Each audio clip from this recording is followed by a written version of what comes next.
Bonjour à toutes et à tous, j'espère que vous avez passé de bonnes fêtes de Pâques. Malheureusement, je n'ai pas trouvé d'œufs en chocolat ce matin dans les quotidiens sportifs, mais de bonnes infos croustillantes. On va commencer par feuilleter la presse française qui traite des derniers résultats de Ligue 1. On va plus ou moins faire par ordre chronologique, avec la très belle victoire de l'OL à domicile contre Rennes 3-1. Pour le journal Le Progrès, c'est enfin la révolte. Les Gones ne sont plus qu'à 5 points de la 5ème place. Puis du côté de la Dépêche du Midi, on célèbre cette semaine de rêve pour le TFC. Finaliste de la Coupe de France, Toulouse a conclu ses 7 jours en battant 2-1 Montpellier dans le derby de l'Occitanie. Par contre, nouvelle déception pour Corse Matin, le chemin de croix d'Ajaccio continue avec une défaite 3-0 à Auxerre. La relégation en Ligue 2 se profile comme l'écrit le quotidien. Enfin, on n'oublie pas le triste match nul 0-0 qui a conclu cette 30e journée. L'OM n'a pas su trouver la faille face à la défense très regroupée de Lorient. Si les Marseillais ont été peu inspirés offensivement dans ce match, Tudor a estimé que c'était surtout à cause du jeu proposé par les Merlus. Le coach de l'OM a bien taclé le niveau du championnat français après le match. Lorient ne voulait pas jouer, ils ont défendu en bloc bas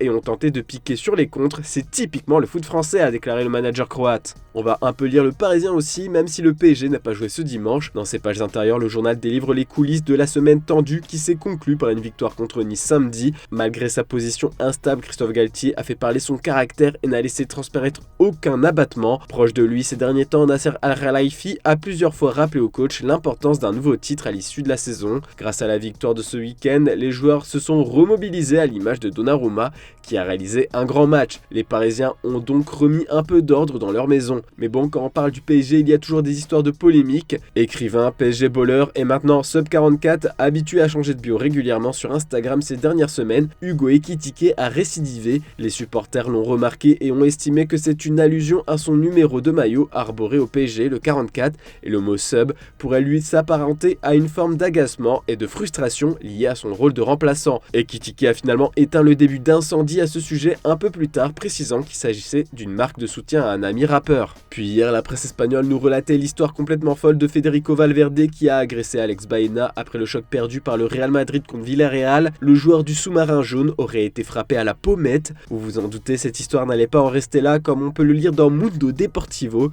Cette affaire va se poursuivre en justice. L'ailier espagnol a déposé plainte, a annoncé son club dans un communiqué. Dans Marca, on a droit à quelques détails de plus. Déjà, le Real Madrid a tenu à se mettre au poste d'intermédiaire en assurant que Valverde sera à la disposition de toutes les demandes. Les éventuelles conséquences ne l'empêcheront pas de participer à la Ligue des Champions et à la finale de Coupe du Roi. Mais attention, selon Sport, il risque tout de même d'avoir une période de disqualification qui serait donc de quelques semaines à plusieurs mois. Son coup de sang pourrait donc coûter très cher aux joueurs du Real Madrid. L'Uruguayen n'est pas fier de ce qu'il a fait. D'après son entourage, il explique ne pas être comme ça. Filmé à Valdebebas, le Madrilène a déclaré au micro de la chaîne La Sexta Deporte: « Je suis désolé, tout ça est une affaire de vengeance et maintenant il peut tourner la page. » Pour rappel, Baena aurait provoqué Valverde pendant un match de Coupe du Roi en parlant de son fils qui était proche de ne pas naître. Il s'est défendu sur les réseaux sociaux en disant qu'il n'a jamais parlé de ça à Valverde. Puis direction l'Angleterre maintenant, une scène surréaliste survenue pendant le match opposant Liverpool à Arsenal a choqué tous les tabloïds du pays. Le latéral écossais des Reds, Andrew Robertson, a été victime d'un coup de coude de Constantine Atidakis, arbitre de touche de la rencontre, au moment du coup de sifflet de la mi-temps.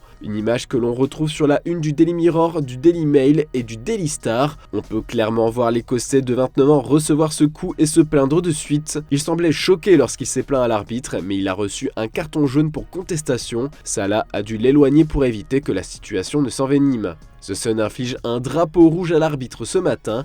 Le manager de Liverpool, Jürgen Klopp, a déclaré que les preuves télévisées parlent d'elles-mêmes. L'instance dirigeante anglaise de l'arbitrage a promis d'enquêter dans un communiqué, affaire à suivre. Puis du côté de Manchester United, on vient d'apprendre une bonne nouvelle. La cible prioritaire du club, Harry Kane, est de plus en plus atteignable. Leur principal concurrent sur ce dossier est en train de déjà baisser les bras. Le directeur financier du Bayern Munich a admis que la cible d'United, Harry Kane, pourrait être hors de portée de son club lors de la fenêtre de transfert de cet été. Une aubaine pour les Red Devils qui étaient prêts à faire monter les enchères. Alors qu'il entre dans la dernière année de son contrat avec Tottenham, Kane est considéré comme la meilleure option offensive possible sur le marché partenaire. Mais le président des Spurs, Daniel Levy, préfère ne pas vendre le joueur à un rival de Première Ligue. De plus, interrogé par BT Sports, la légende de Manchester United, Paul Scholes, a affiché son scepticisme concernant un possible recrutement d'Harry Kane par son club de cœur. Puis autre petite info mercato, cette fois livrée par la presse allemande. Selon les informations de Sportbild, le capitaine de Dortmund Dortmund Marco Reus sent qu'il est proche de la retraite, mais à 33 ans, il veut vivre un dernier frisson avec le club de la Ruhr. Dès la semaine prochaine, le natif de Dortmund devrait prolonger son contrat qui doit expirer cette année. En discussion depuis plusieurs semaines, il a accepté une baisse de salaire pour empiler. Ce dernier va signer un nouveau bail d'1 an avec un salaire qui passera de 12 à 7 millions d'euros par an. Voilà, c'est tout pour ce lundi, on se retrouve demain matin pour une nouvelle revue de presse et n'oubliez pas le JT Foot Mercato en fin d'après-midi. Bonne journée à toutes et à tous.